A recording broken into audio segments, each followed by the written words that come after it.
ಮಲೆನಾಡಿನ ಶರಾವತಿ ಸಮೀಪದ ಜನರು ಕಾಯ್ತಾ ಇದ್ದ ಮಹತ್ವದ ಕನಸಾದ ಸಿಗಂದೂರು ಸೇತುವೆ ಲೋಕಾರ್ಪಣೆಗೊಂಡಿದೆ. ಶಿವಮೊಗ್ಗ ಜಿಲ್ಲೆಯ ಸಾಗರ ತಾಲೂಕಿನ ಸಿಗಂದೂರು ಹೊಳೆಬಾಗಿಲ ಬಳಿ ಈ ಸೇತುವೆ ನಿರ್ಮಿಸಲಾಗಿದೆ. ಈ ಸೇತುವೆಯ ಉದ್ಘಾಟನೆ ಸಲುವಾಗಿ ಸೇತುವೆಗೆ ವಿಶೇಷ ಹೋಮ ಹವನಗಳನ್ನು ನಡೆಸಲಾಯಿತು. ವಿಶೇಷ ಆರತಿ ಬೆಳಗುವ ಮೂಲಕ ಸೇತುವೆ ಉದ್ಘಾಟನೆಗೊಳಿಸಲಾಯಿತು. ಸುಮಾರು ವರ್ಷಗಳಿಂದ ಜನರು ಹೋರಾಟ ನಡೆಸುತ್ತಿದ್ದು, ಜನರ ಹೋರಾಟಕ್ಕೆ ಈಗ ತೆರೆ ಬಿದ್ದಂತಾಗಿದೆ. 1945ರಲ್ಲಿ ಶರಾವತಿ ನದಿಗೆ ಕಟ್ಟಿದ್ದ ಹಿರೇಭಾಸ್ಕರ ಅಣೆಕಟ್ಟು ಹಾಗೂ ಎರಡನೇ ಹಂತದಲ್ಲಿ 1941ರಲ್ಲಿ ಲಿಂಗನಮಕ್ಕಿಗೆ ಕಟ್ಟಿದ್ದ ಅಣೆಕಟ್ಟಿನಿಂದಾಗಿ ತುಮರಿ ಬ್ಯಾಕೋಡು ಭಾಗದ ಸುಮಾರು 20,000 ಮಂದಿ ದ್ವೀಪ ನಿವಾಸಿಗಳಾಗಿದ್ರು.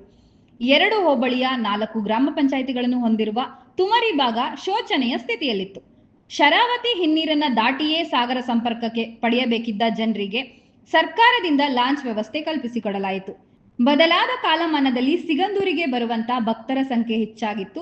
ಸ್ಥಳೀಯರಿಗೆ ಲಾಂಚ್ನಲ್ಲಿ ಅವಕಾಶ ಇಲ್ಲದಂತಾಗಿದ್ದು ವಾಸ್ತವದ ಸತ್ಯ. ಇದರಿಂದ ಸ್ಥಳೀಯರು ಆಗಾಗ ಗಲಾಟೆಗಳನ್ನು ನಡೆಸ್ತಿದ್ರು. ಈಗ ಸೇತುವೆ ನಿರ್ಮಾಣದಿಂದ ಇಂಥ ಸಮಸ್ಯೆಗಳಿಗೆ ತೆರೆ ಬಿದ್ದಂತಾಗಿದೆ.